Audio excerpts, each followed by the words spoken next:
Le funambule de la plume et de l'écran, hommage à Philippe Labro. Il y a des hommes qui traversent les époques en laissant derrière eux bien plus qu'une œuvre, un style, une voix, une empreinte. Philippe Labro était de cela. Né avec l'élégance naturelle des grands conteurs, il a su jongler entre les mots et les images, les plateaux et les papiers, les micros et les silences. Journaliste, écrivain, cinéaste, chroniqueur, homme de radio, patron de médias, Labro, c'est un peu l'homme d'orchestre d'une époque où la culture avait encore le goût du risque et l'odeur du papier encre. Il a sillonné l'Amérique comme un gamin curieux, Howard, en proche et regard ouvert sur le monde.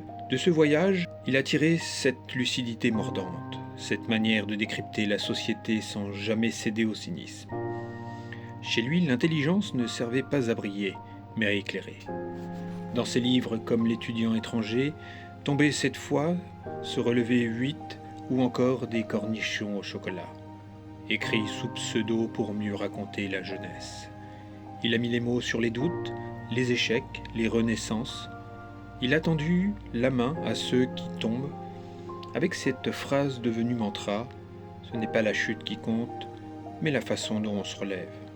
Au cinéma, il a filmé la nuit, les flics, les marginaux, les fractures d'une France qu'on n'osait pas toujours regarder en face. Son mobile apparent, l'alpagueur, rive droite, rive gauche. Ses films, c'est du polar à la française, stylé, nerveux, toujours ancré dans une époque.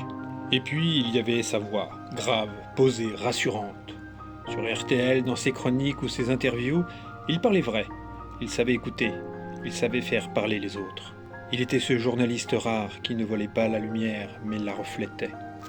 Aujourd'hui, Philippe Labro n'est peut-être plus autant dans l'actualité, mais il est dans nos mémoires, dans cette manière d'écrire avec le cœur et la tête, dans cette élégance discrète qui me manque tant, dans cette classe sans chichi ni arrogance. Philippe Labro, c'est un peu la dernière cigarette d'un monde qui fumait avec style.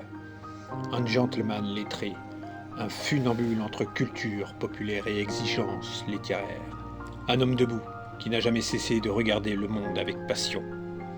Et si un jour tu doutes, relis Labro, parce que dans ses mots il y a toujours une main tendue pour t'aider à te relever.